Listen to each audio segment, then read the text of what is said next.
going to share my screen here and take you through, yeah, a little bit of a presentation that I put together. So hopefully this is showing up all right for everyone. And yeah, I can get started. Well, yes, I'm also calling in from Grand Junction. I've been here with my family since 2020, and for the past 2 years have been in this position with the Nature Conservancy as the Riparian Restoration Project Manager, where yeah, we get to do some cool stream restoration work under this funny and kind of long-winded name of low-tech process-based restoration. So we'll dive a little bit into the what that is tonight, why there's a need for it, and some of the work specifically that the Nature Conservancy and partners are doing in the region. Before I get into, yeah, kind of the nuts and bolts of our work, I'll take a step back. And for those of you that may not be familiar with the Nature Conservancy, give you a little bit of background on TNC.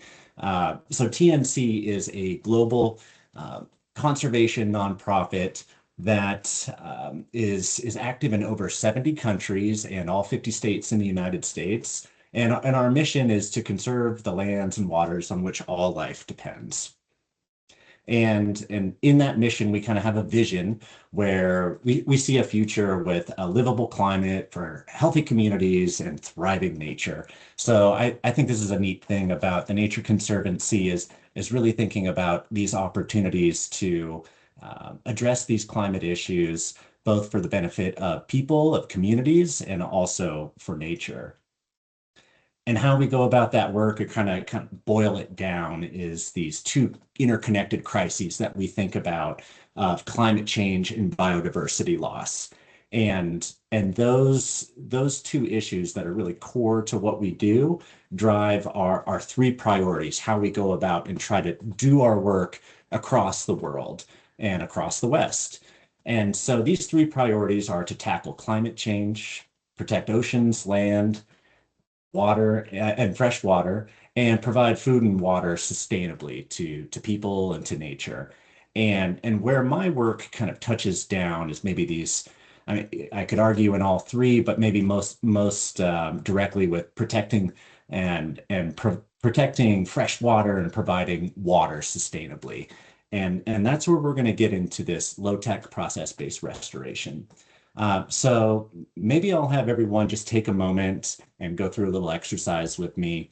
And maybe you can close your eyes if you want to. I can't see you. It's up to you. But think about what a healthy stream looks like to you. Streams that you grew up next to, and maybe it's not the Colorado River, something large, but maybe a little smaller stream that what does that look like? Is it is it wide? Is it meandering? Is it straight? Is it clean? Could you float down it? Is there stuff in the way? Um, we'll get into that here in just a moment of kind of what we're thinking about when we think about a healthy stream. But before we get into that, we can talk about like why streams are important. And I think a lot of us have our own personal reasons, like how stream and how water resonates with us. I find this to be like a really great connector for people, regardless where you fall on the political spectrum or where you grew up. Um, Water is important to you, and we get our water from streams. And when we have healthy streams, they can provide a lot of services to us and to nature around us. And so I think about this resilience and safety benefits coming in the form of yeah, resilience from natural disasters or disturbances. So whether that's flooding, fire, drought, healthy streams can kind of help moderate those impacts that we might see from some of these disturbances. And they provide habitat for all kinds of fish and wildlife species, whether that's aquatic habitat or terrestrial. Maybe you've heard of these stats that throughout the arid West here, we know how important water is, and that 80% of wildlife species use these wetlands, these waterways at some point in their life. So while they may not live in the water, they depend on it at some point in their life cycle. These healthy streams can filter pollutants to give us fresh and safe drinking water, whether that's from upstream activities like industrial or mining, or if there's a fire and we see sediment and ash come down. These healthy streams can kind of help moderate those impacts. And I think as we're familiar with in the West here, they can sustain agriculture in the form of these working lands, whether that's ranchers, farmers, things that are important to the Grand Valley and to the West at large here as well. These healthy streams make that possible to get that living from working lands. And they also support recreation, whether that's fishing, um, wildlife viewing, rafting, so many different benefits that we can just enjoy from a healthy stream. So make sure that I'm going forward here. Okay, so now kind of coming back to that practice that we had a moment ago of closing your eyes and thinking, what does a healthy stream look like? I'm curious if anyone pictured this. This is from our upstream of us, and I believe it's near Tennessee Pass in Colorado. And I believe it's called Rough and Tumble Creek. And I'd ask anyone to say, like, where's the creek? Where is the waterway? And I think I'm guilty of or grew up thinking of a creek or a stream as kind of a blue line that goes through the landscape. And instead, yeah, we might have some like generational amnesia of kind of what we grew up and why we're so far removed from maybe what streams used to look like a long time ago. And we'll get into more of that. So we're going to talk for a moment here about what makes a stream healthy. Uh, Healthy streams, a lot of this work is that the Nature Conservancy is doing has been in partnership and learning from Utah State University. And there's been some great research out of there and some amazing work. And yeah, so a lot of this is that we're pulling from some of the work that they have done. And we know now that streams, rivers, they need space to move. They move over time. We can see that here in Grand Junction, where the Colorado River used to be, and we can tell maybe by the old big cottonwoods that are maybe hundreds of yards away from where the stream is now. And they shift over time. They might need to expand and access their floodplains, and then they might contract when we're going through periods of drought like this and low flows. And those floodplains are so important. They give this stream space to kind of spread out and lose its energy and drop some of its sediment and interact with the wetlands, the riparian zones that are adjacent to these rivers. And a real characteristic, I think, across the board of these streams is that they can be very messy when they're healthy. And that messiness kind of comes in that structural complexity. There's stuff in the way. It's in that similar this picture and similar to the last picture. You might say, where exactly is the stream? Where is the channel? Um, and humans, we don't always love that messiness. So that structural diversity provides a lot of different habitat for different species that might have particular requirements, whether that's fast-moving water or shallow pools or deep pools. We can see that with this different complexity. And another principle of these healthy streams is that um, inefficiency of water flowing through them, that it's difficult for water to get through quickly, is actually good. It gives that water time to slow down and interact, lose some of its energy. It has space to yeah, just expand and drop that energy. And that also feeds back into what we had talked about earlier of that buffer, that resilience from disturbances. Unfortunately, many streams across the West, could argue also across the United States, North America, are not in the best condition right now. And some of these reasons are due to past grazing practices before we had real grazing management through land managers. Different producers were able to take however many livestock out onto the rangelands and into the bottomlands that those cows, those sheep, they needed water, just like all of us. And yeah, there was no real control, so they could have those livestock great numbers on the landscape for as long as they wanted to, and there was big impacts to the vegetation that was found in the riparian zones. That also occurred at the same time at one of our biggest extractive industries, our first kind of extractive industry in North America, and that was the fur trade with beaver pelts. We were really efficient at hunting beaver, removing them from the landscape. And you may have heard of beaver being ecosystem engineers. Well, these beaver can shape the landscape and have really profound effects on maintaining that structural diversity that we were just talking about. And as those ecosystem engineers were pulled off the landscape in huge numbers, we have estimates that there were probably around 400 million beaver across the United States. They were nearly wiped to extinction. And now we have maybe around 10 million as an estimate that I have heard. So we're at a fraction of these keystone ecosystem engineers that we used to have. Then we start to couple on other compounding stressors like invasive species, the drought that we're seeing from climate change and as these species compositions start to change, we see less resilience to disturbances. So maybe wildfires going through some of the riparian zones, and we see a reduction in habitat quality for all types of different species. And it just becomes a domino effect or kind of a self-fulfilling cycle where we see a loss of this diversity and then maybe some increased erosion, which leads to a loss of this habitat diversity, which leads to more erosion. And that has impacts for all of the wildlife that use these riparian areas and the aquatic habitat.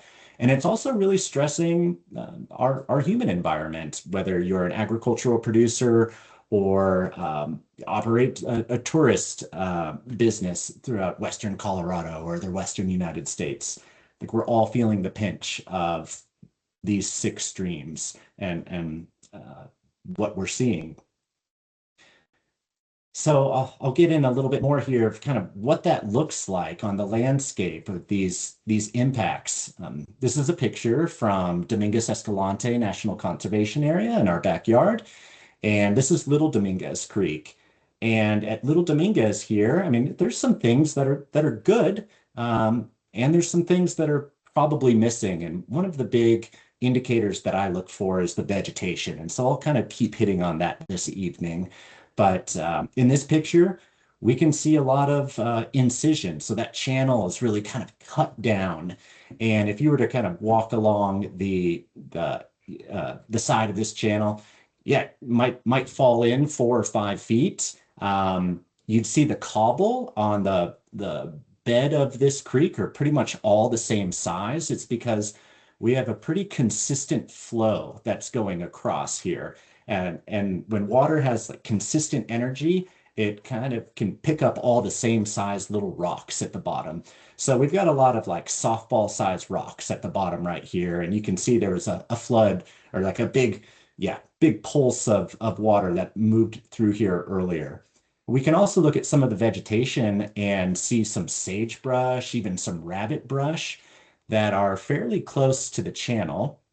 And those sagebrush, which are these kind of silvery guys here, and some of this rabbit brush that's moving in, they kind of like to be high and dry. We think of them more as upland species, and we are missing lots of cottonwoods. We're missing willows, some of our wetland vegetation, our riparian vegetation, because this water is really efficient at just moving through the landscape and not really interacting with the floodplains off to the side here. So we see it disconnected from its floodplain.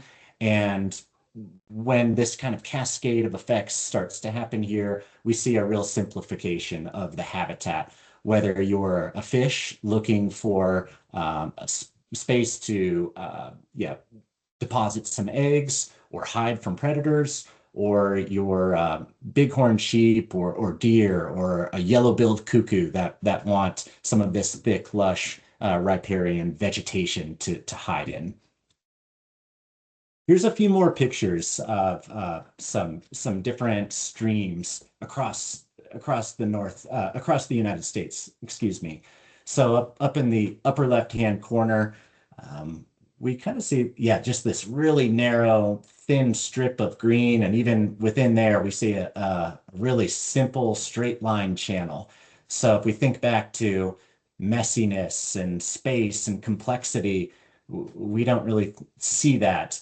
um, and if we were to even zoom out, we might expect that maybe this whole floodplain from the valley bottom to the valley bottom on either side could have at one point been a wetland. So maybe this was a victim of overgrazing, of removing beaver from this system, and now we have water that moves through the landscape really efficiently. It's got a lot of energy. That energy allows it to pick up more sediment and cut down in through the landscape and gets disconnected from its old floodplains and has minimal interaction with this kind of inset floodplain that we see here. In the upper right-hand corner, this is actually a restoration project that we see.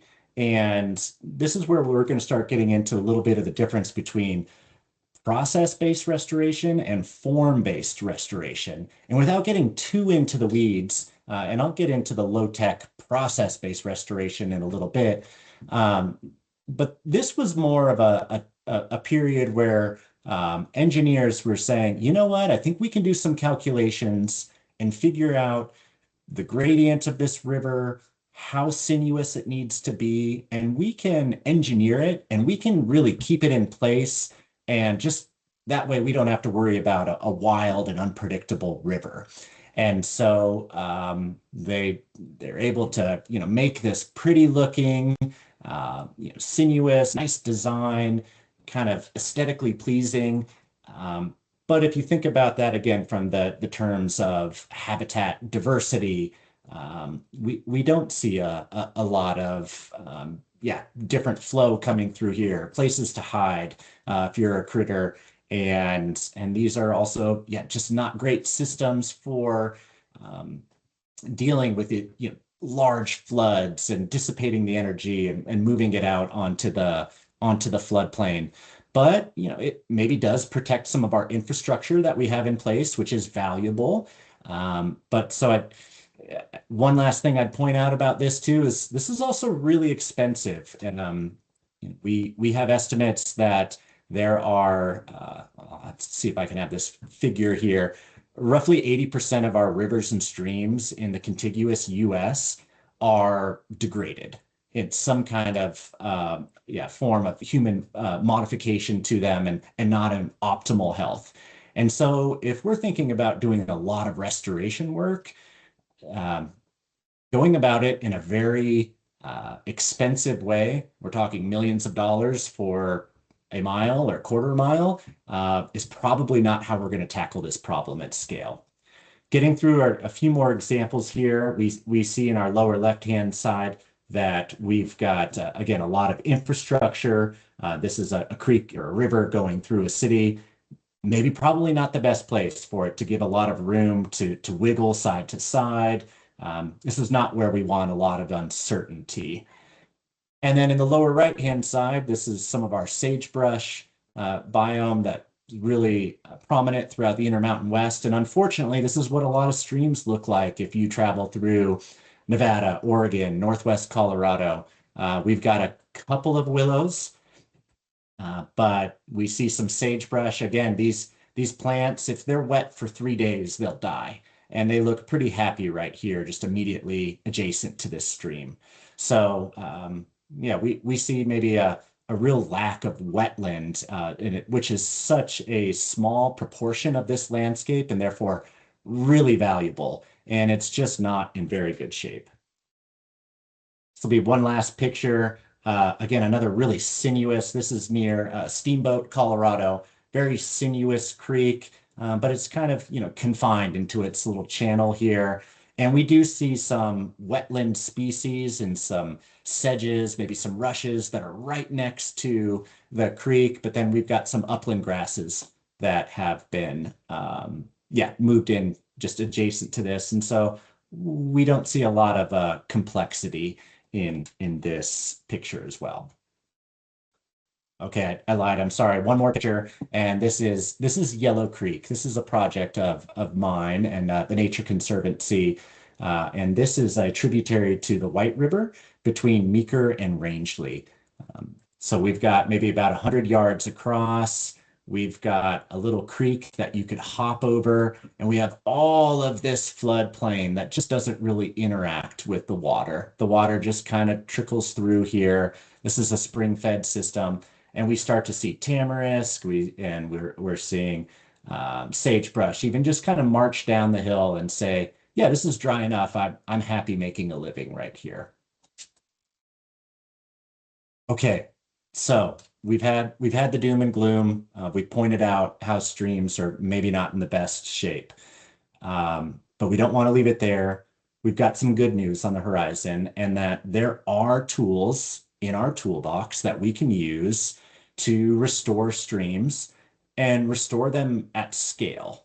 And the reason we think we can restore these streams at scale is because we have a really cost-effective and proven method for deploying a type of restoration. And that is in these nature-based solutions that are really focused on restoring the processes that are missing from these sick streams.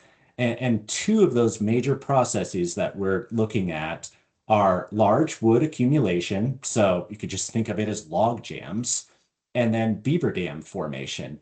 And depending on the system that we're talking about, one might play a larger role than the other. And so if we think about maybe a larger stream here where there's a lot of flow force coming through, maybe beaver dams aren't the major force that's adding that structural diversity. When we think of our streams being very structurally starved, it actually might be from large cottonwoods or ponderosa pines or Douglas firs that are falling into the creek when these streams meander side to side and then create some log jams and a lot of complexity. In some of the smaller streams, maybe it is more of the beaver dam formation that's driving that complexity, which is slowing the water, spreading it out, allowing that native riparian vegetation to grow through these reconnected floodplains. And so that's where I want to get into some of this low-tech process-based restoration, or LTPBR, and some of the work that the Nature Conservancy is started on throughout the Intermountain West here.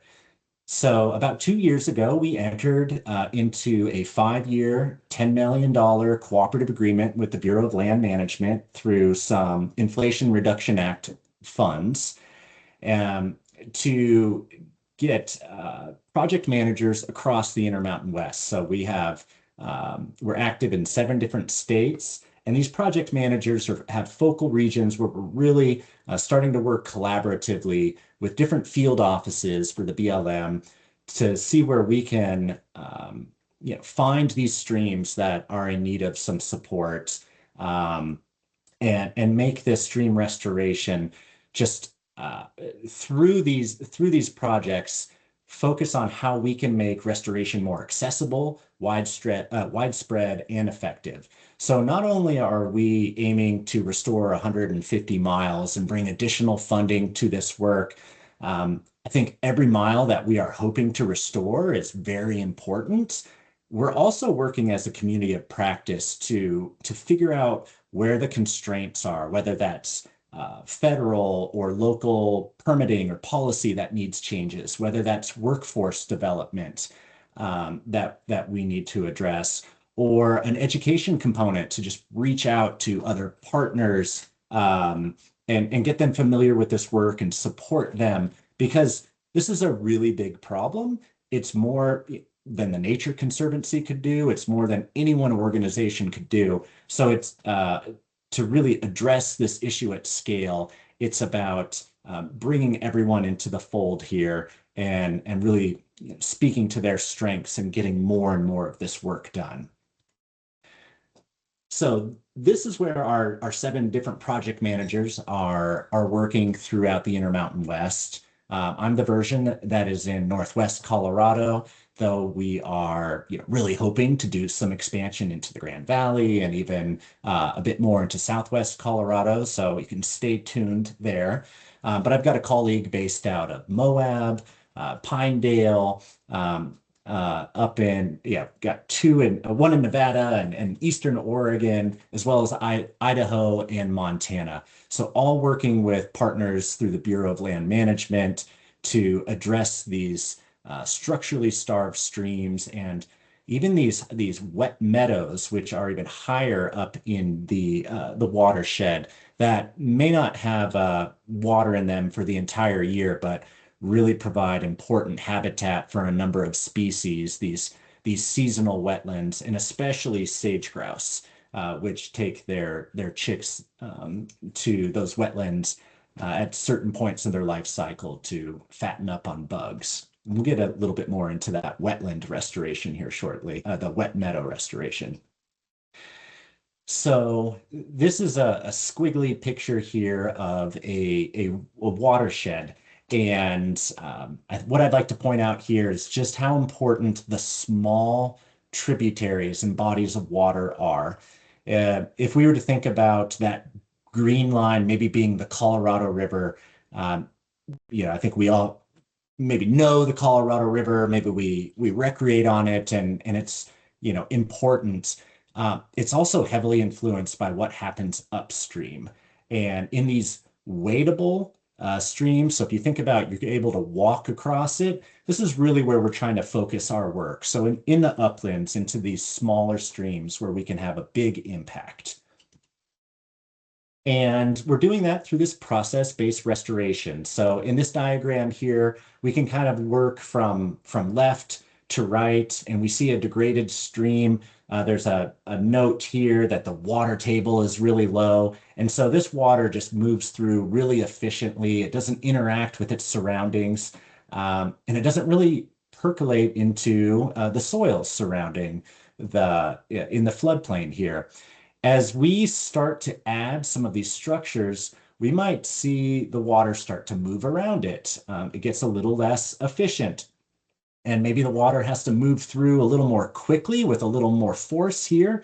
And then it loses some of that force. So it might start to deposit some sediment and maybe take some sediment out of here. So I will say erosion is not bad. It's got its place. It's got its normal magnitude. So erosion is not always the energy. It's just this balance and when and where it happens. So as we start to add more and more structures and more habitat diversity, we're hoping then that we can really start to bring in nature's engineers of the beaver that need this deep water habitat to survive. People might ask, well, why don't you just throw beaver in there right now? And maybe that picture of Little Dominguez Creek, we said, just put beaver in there right now. An issue is beaver are very big, they're very slow, and a lot of predators love to eat them. So if they do not have the riparian vegetation to eat, to build with, and the deep water habitat to hide in, then we might see those beaver die before they're ever able to kind of take hold.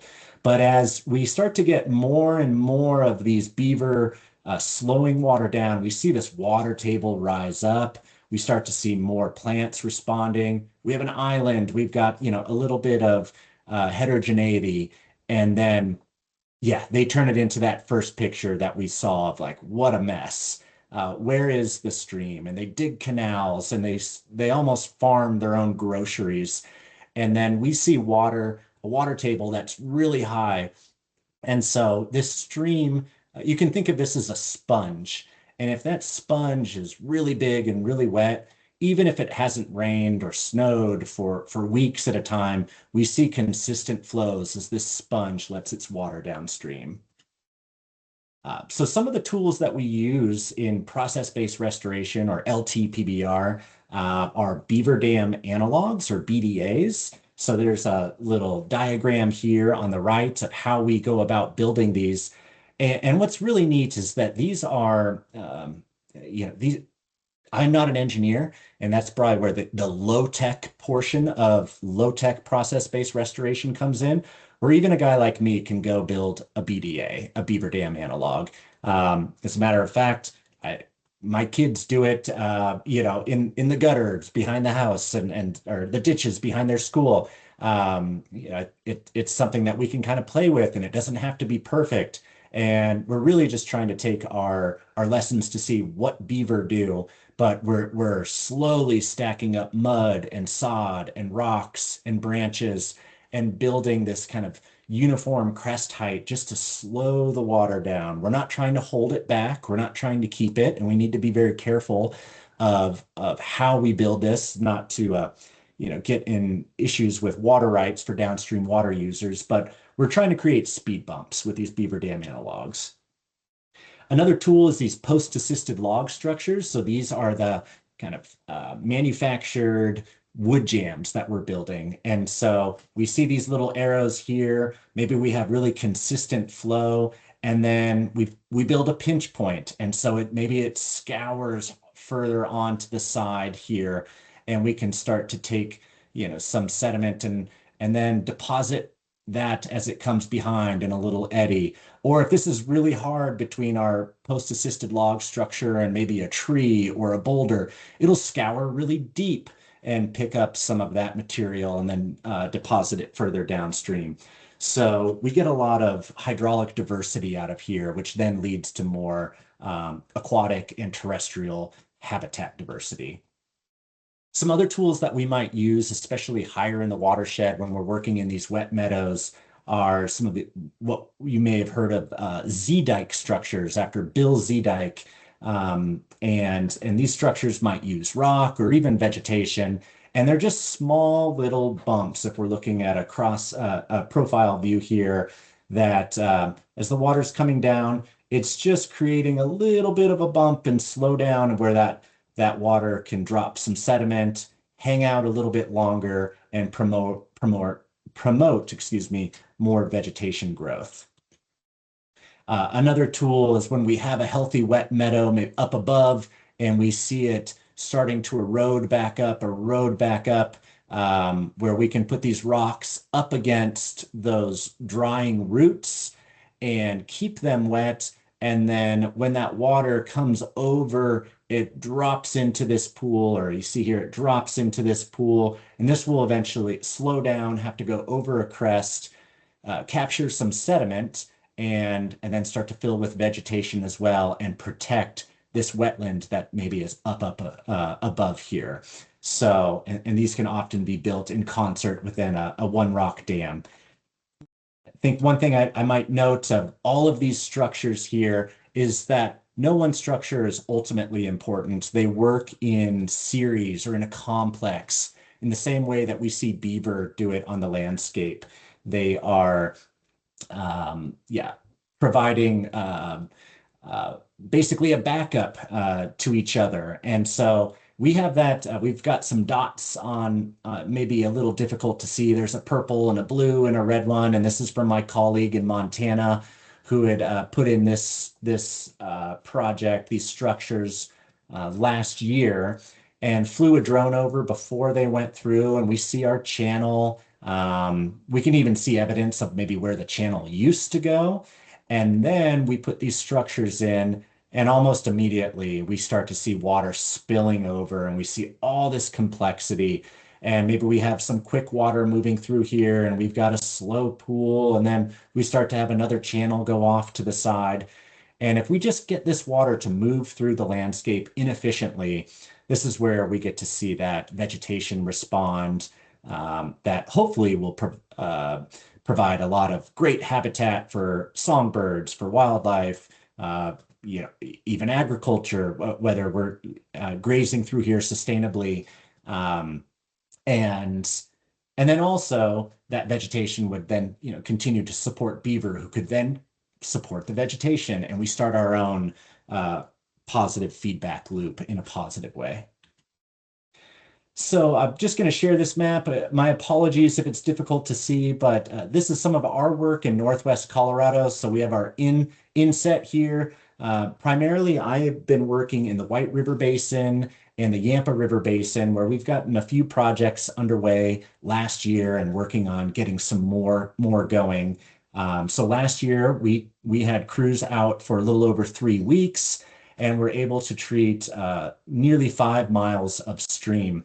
We're also hosting workshops where we get different partner organizations out, volunteers, landowners, um, agency staff to understand how it is that we're going about this work. What do you need for, how do you design this? How do you integrate grazing? What do you need for permits in the state of Colorado? And so trying to get more voices to the table where we can get these projects underway, learn from the projects, and then also take those lessons to the community. And so I'll just dive in real briefly about a couple of these projects here. And this is Meadow Creek. So this is one of the wet meadows that is in Northwest Colorado. It's near Dinosaur National Monument and really important habitat for greater sage grouse. As a matter of fact, as we were out here, I think every morning we saw sage grouse take off from the wetland here, this very narrow strip of wetland vegetation and head off into the uplands. And so we see where this used to be all real soggy and wet, and you can think of it as a zipper that continues to unzip upstream. And so we are adding these speed bumps. We kind of did a combination of the rock structures and even some vegetation and some sod in here to help slow this water down, let it drop its sediment, and keep the ground around it wet here to promote more of that wetland vegetation recovery. This is an aerial view here. So there's a big head cut or where that kind of is falling away. And so we're putting in a rock structure here. We've got a few more structures just downstream and just more speed bumps. So in this, we treated a little over a half mile. And we'll continue to kind of monitor this, but right now we don't have plans to go back for 2026, but there's definitely more work to be done in the area, and excited about this work that started. Here's another project that we were able to start, and this is called Yellow Creek. This is in the White River Basin, and it's showed a picture earlier, but it's that spring-fed stream between Meeker and Rangeley, and it's got a lot of great habitat value for winter range for big game, as well as some amphibians and fish. And we were able to treat about 1.3 miles here, putting in roughly 80 structures with a crew, and also had some volunteers that came out to be able to put these structures in. And so we've got a little bit of a before picture right here. So we see, oh, it gets a little bit wide right here. We've got some wetland vegetation, but quite narrow. You can step across right there. And then after we're able to put in a couple of structures and really expand that, slow this water down. And what we're hoping to see is some of this rabbit brush, and some of the sagebrush that's right next to the stream starts to die, and maybe we get some of the wetland vegetation that'll start to peel back. Of note here, we're also working with River's Edge West, who's doing some tamarisk mitigation work that they'll be treating this tamarisk, and we're exploring if this is maybe something that we can use, as we do see beaver use tamarisk. I don't think it's their favorite tool to use, but when you're in a bind, I guess you will. So we're trying to explore to see if we can use that when it might be the most abundant building material on site. And then finally, I'll show you here, Willow Creek is the last project that we had started to implement in 2025. It's in the Yampa River Basin north of Craig, and just beautiful country there where there's tons of pronghorn and mule deer that go through. There's even some cutthroat trout populations up above, and we've seen some in this reach here too. So working to get more aquatic habitat for them and more diversity. This is roughly 8.5 miles as the crow flies, so we plan to be in here for a few years doing the work. And this is another one of the beaver dam analogs that we have built. So yeah, pretty approachable of getting mud, getting sod, trying to put some willows in, see if we can get a living dam, and then also combining this with some forest fuels mitigations work from the pinyon and juniper that are some thinning that is happening, and we're taking that slash and using it to build some of these structures. So there's another picture of a beaver dam analog that we had built on Willow Creek.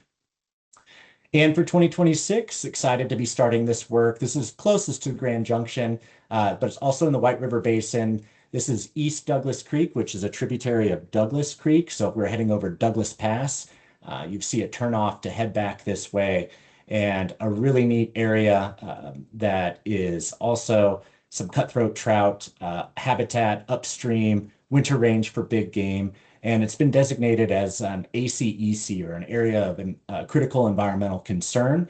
Also, some amazing cultural resources to be found in the area, and TNC is really working towards some excuse me, sorry. But yeah, just working towards our tribal relations and how we might be able to really exchange learning and maybe co-manage some of these projects, especially with some developing projects in the Southwest that we have. Okay, so as I wrap up here is my call to action to all of you on this presentation, this call this evening. And number one, it's just to really reimagine what a stream is, and maybe just look at it with a different eye as you're out and about, and share what you've learned. You know, before I had heard of low-tech process-based restoration, I kind of assumed a lot of our streams were in pretty good shape. And it turns out they actually need some help, and they may not have been in good shape since the 1800s. And so your parents and your parents' parents and yourself may have all been looking at this stream, and that's where we get some of this generational amnesia that we just didn't know it was so beat up because it's been that way for so long. And so there are organizations around doing this work, and there are opportunities if you're interested in getting out and spending a day playing in the mud, where you might be able to get out and work on some of these volunteer opportunities. So whether that's with the Nature Conservancy, I also know that Volunteers for Outdoor Colorado and some other organizations do some of this work across Colorado, across the West. So there are opportunities. And I may not get ahead of myself, but as I mentioned, we're really hoping to bring some more of this work into Western Colorado, maybe the Grand Valley, and so we may have more to share in the future. But that's all I wanted to say for now. And just put up my email address here if anyone has further questions. For further resources, you could also visit tnc.org/sagebrushc. Sagebrushc is part of that larger program where my colleagues and I try to do this work across the West. And maybe I'll also throw out a pitch for a really fun book to read called Eager. And it really goes into this work in more detail, has some great characters. And I know I'm biased, but a really fun book to read by Ben Goldfarb. So that's Eager by Ben Goldfarb if you want to learn more. And I'll stop sharing with that. Well, thanks, Joe. We're actually getting, a consensus that eager is great. So I'll try to include that in my email after the fact when I send out the recording to everyone tomorrow. So folks, if you have questions for Joe, please put that in the Q&A, but we'll get started. Luke is asking, can you speak to the duration of some of these projects in regard to TNC's involvement, particularly interested in the Yellow Creek and East Douglas Creek projects? Yeah, that's a great question. So ultimately, we are looking for really sustainable projects.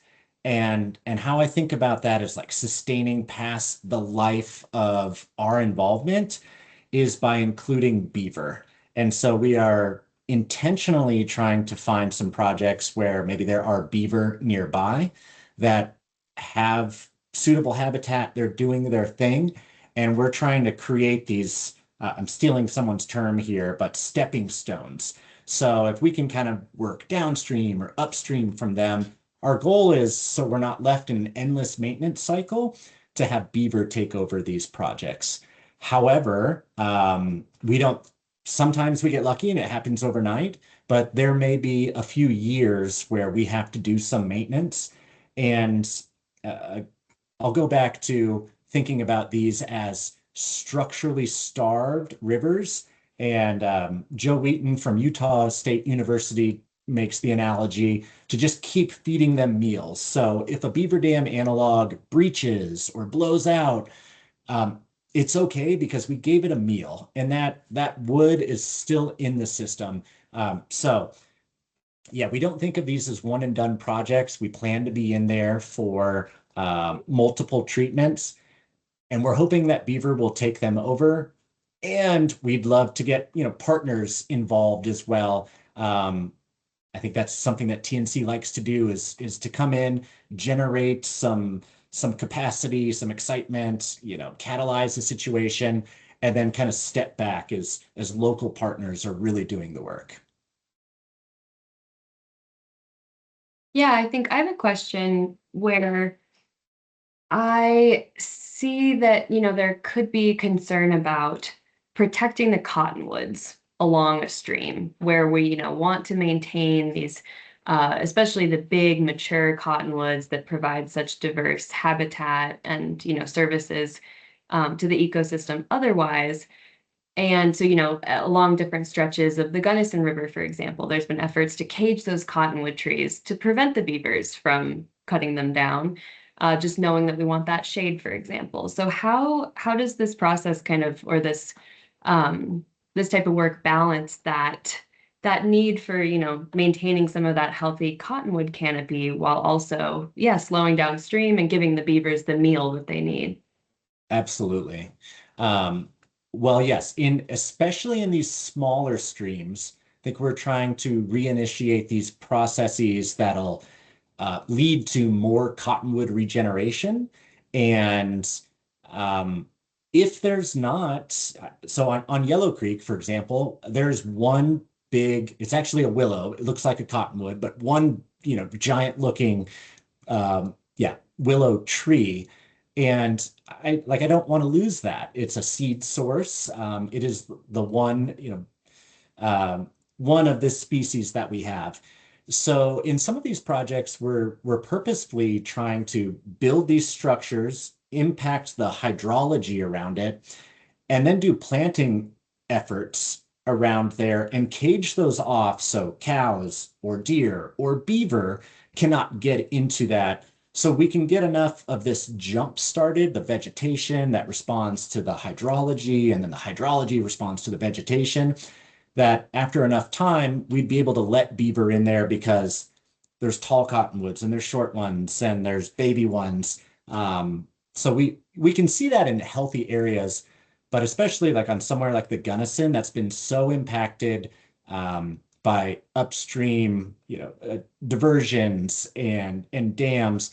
We don't see that overbank flooding and process, low-tech process-based restoration is not going to work on the Gunnison. So I absolutely understand that, yeah, you may want to protect those cottonwoods that are so rare and probably need a lot of planting to support because we don't have those annual floods that promote, the regeneration of cottonwoods and willows. Yeah, great. We have another question. Lee asks, does stream restoration, low tech or otherwise, generally result in net reduction in downstream water flow? And if so, is that a public relations challenge with those water users downstream? That is an amazing question and a very sticky one. There is more and more research that is coming out that is showing that these methods do not have any significant reductions to downstream water users. Um, in Colorado, yeah, uh, water is life. What they say, whiskey is for drinking and water is for fighting. And so even with that evidence, and there is a new state law that allows us, SB 270, that allows us to go build these structures in a certain way to a certain height with like a, certain characteristics of porosity. Um, I'm still trying to be very careful about when I build these structures because you could see an impact in the short term as we start to spread water out.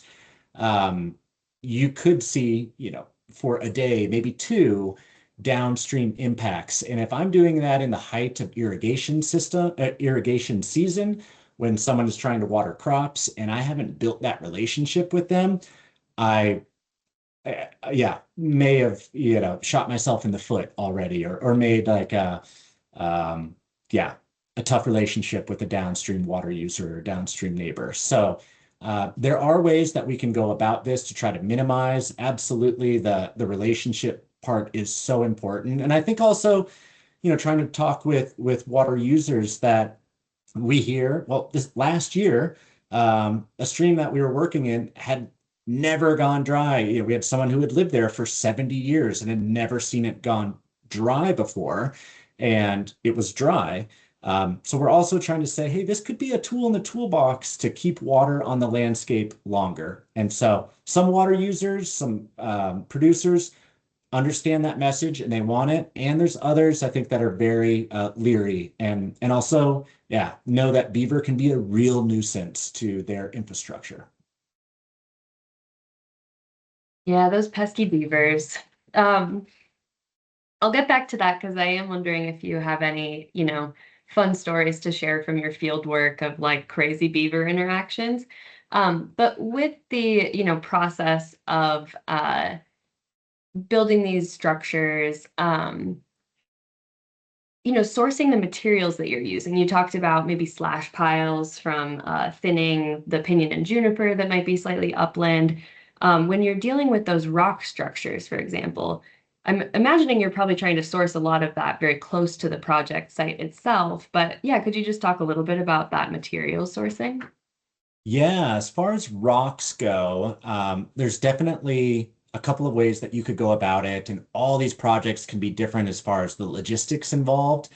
We have some structures that we'd like to build that there are no roads to, and so any rocks that we bring in would have to be gathered from nearby. And then we also need to be careful of maybe some of the cultural resources that are in these areas as well. So it's part of the permitting and planning process that we go through with BLM.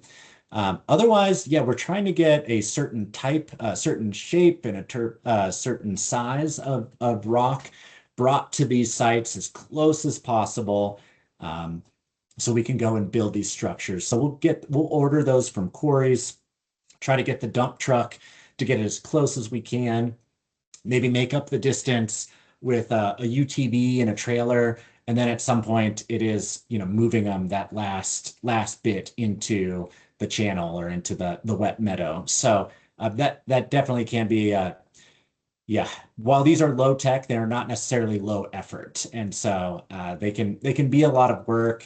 And we try to, yeah, hire some specialized crews that have training in this. But then also it's very approachable to have a lot of folks out. Yeah, you don't have to necessarily be a specialized crew. So we try to balance that too with getting a lot done and also getting the outreach component. Yeah, I volunteered myself for a wet meadow restoration project near Gunnison a few years ago. And it was, the rocks were kind of in the areas where structures needed to be built, but it still was plenty of work assembling those one rock dams and other structures like that. Um, Isabel has a question. With so many waterways that need restoration work done, how does TNC identify and choose your project sites? Yeah, we really spent our first year kind of going through a prioritization.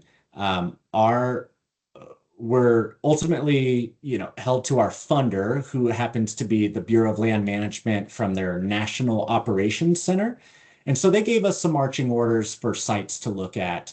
And some were, that it's on a big enough scale to kind of be a showcase project is what they wanted to see. So if we had miles of BLM, that wasn't necessarily cut up by a lot of private, that in case there were, issues of what one landowner thought was good versus another landowner thought was good.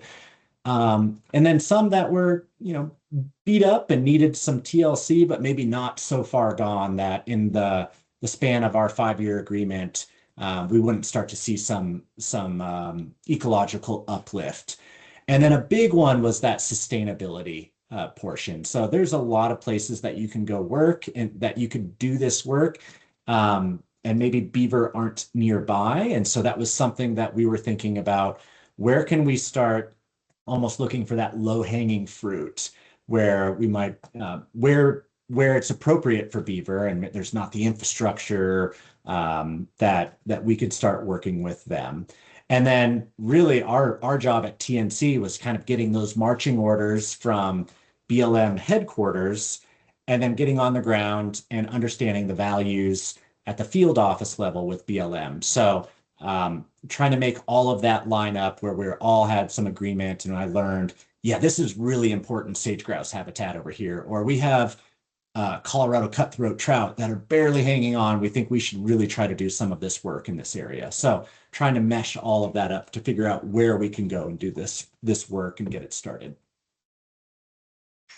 Yeah, great. Well, folks, feel free to add any last questions, but unless we get any, I would love to, yeah, end on if you have a great beaver interaction story, or other wildlife stories, just in doing this work and doing all that scouting and field work. Yeah, how has your experience been being out there, interacting with the wildlife that are depending on this restoration? I mean, I feel super fortunate to be able to have the time out in the field. And I've been in my office mostly this winter, so I'm really itching to get back out and see what some of these structures are looking like. And I remember at Willow Creek building a structure and having a mink come right by and jumping into a pool that we had just built and go swim off. And then another structure where we had set up a game camera and literally the next week see a beaver sitting on top of our beaver dam analog and then say, you know what, like that was pretty good, but actually I'm going to notch right through it and build a bigger beaver dam 5 yards downstream of where you chose. So just kind of like undid our work, but I think also, used the surrounding ones as well. And then I think what's really neat is we can go, have what we think are like pretty big impacts. And I don't want to discount the work that we do. And then when beaver get on site, I think their impact is like 10 times what we can do almost immediately. And so that's when I start to have a lot of heart. Like, okay, yeah, this is a nature-based solution. We're just kind of giving it a nudge in the right direction, and then it'll take care of itself. I love the beaver coming to check your work and make corrections the next day.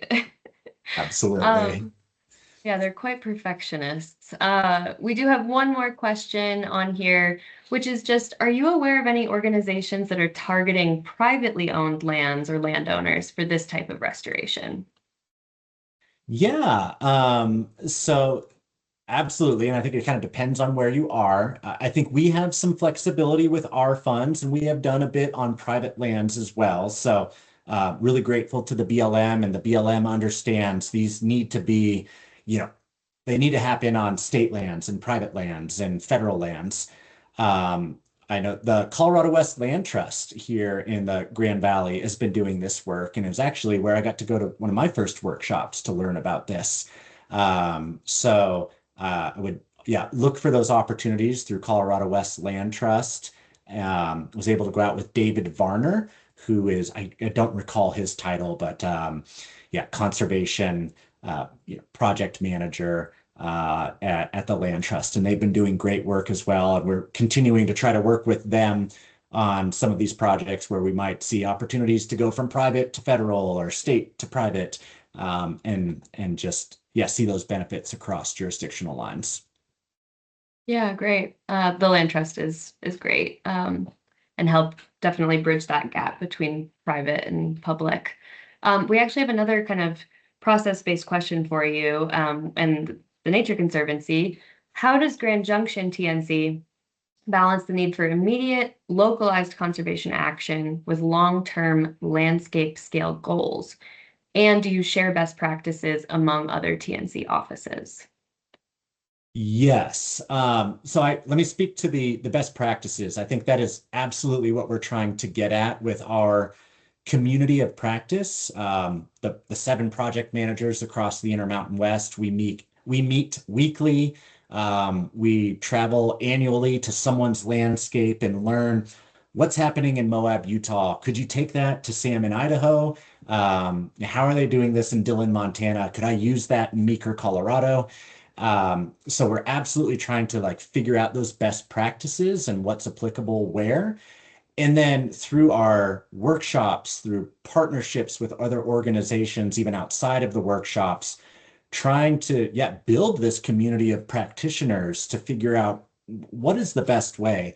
I'm really grateful for the lessons learned. I mean, there's mistakes that we made in this past season, and learning from those to be more efficient and sharing those with other partners so they could go about and be more productive in the future.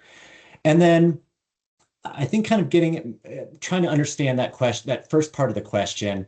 Um, I work for the Nature Conservancy, and we're broke into kind of state chapters, and so we don't necessarily have like TNC Grand Junction, but we have like a TNC Colorado.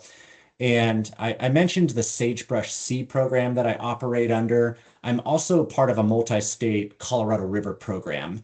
Um, Partnership or divisional priority is what we call it in the Nature Conservancy.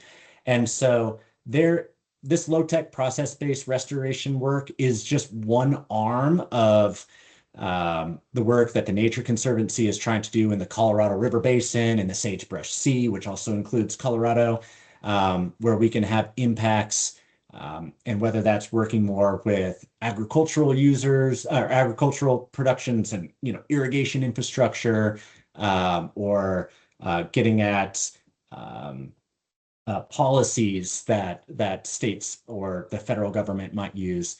I'll note that we are not a litigious organization. We don't sue. We're a nonpartisan organization. So we're really trying to work with communities to to understand the local issues and try to find solutions that'll benefit the communities and nature. So this is just but one arm of the work that happens across Colorado, across the Colorado River program, and across the Intermountain West, and then even globally. So where we can share lessons, we absolutely try to. Yeah, speaking of globally, we have some comments here about beavers in Scotland. So I know there's efforts, yeah, worldwide really, to reintroduce beavers to their native ranges and reap the benefits all over. Um, well, I think with that, it appears we have reached the end of our questions, and it's also a little after 6:30, so I think we'll wrap it up here. But yeah, thanks, Joe, for sharing your email. I know someone in the chat asked for it, so you might be getting some additional questions. Thank you so much for sharing your work with us all, and I think everyone, keep your eyes peeled for maybe some local projects that you might be able to get involved in. Thanks everyone for joining us tonight, and take a look at the CCA events page for some other upcoming opportunities to get involved. So with that, thank you all and have a nice night. Thanks, everyone. Bye.